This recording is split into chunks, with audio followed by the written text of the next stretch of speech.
আরে না বেটা, কি রে? ওই আমার দোকানের সামনে দোকান লাগাইছে, বিষয়টা দেখতে হইব তো। এই তুই আমার দোকানের সামনে দোকান লাগাইছিস কে? আরে ভাই আপনি এমন করতেছেন কি লিগা? 5 মিনিটের মধ্যে দোকান সরা, নাহলে কিন্তু তোরে দেখতেছিস দাঁড়া। ওই আমার দোকানের সামনে দোকান লাগাইছে, বিষয়টা দেখতে হইব। ভাই এই গেঞ্জি কত করে? ও ভাই গেঞ্জি নেবেন? এগুলা তো ভাই 200 টাকা করে। কি বলেন ভাই, সামনে 100 টাকা করে ডাইকা বিক্রি করতেছে। ভাই আপনি কোয়ালিটি দেখেন, ওনার দোকানের থেকে আমার দোকানের কোয়ালিটি ভালো। ধরুমি আপনার কাছ থেকে আমি গেঞ্জি নিব না। ভাই গেঞ্জিগুলো কত করে? ভাই গেঞ্জি একদম 100। আচ্ছা ভাই এই দুটো আমার দিয়ে দেন। এলন ভাই। কি রে? ওই আমার দোকানের সামনে দোকান লাগায় মাল বেচে লাইলো, বিষয়টা দেখতে হইব।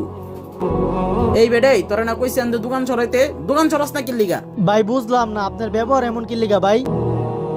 কিরে ওরা ওই জায়গায় ঝগড়া করতেছে কে? বিষয়টা যাই দেখতে হবো তো। এই দাঁড়াও, থামো, কি হয়েছে তোমাদের? ভাই কি হইছে আমি কই। ওই আমার দোকানের সামনে দোকান লাগাইছে, দোকান লাগায় এখন ওই আমার চেয়ে ভালো ব্যবসা করে। এগুলো কি কারো ভালো লাগে কোন? ও আচ্ছা, তাহলে এই ব্যাপার।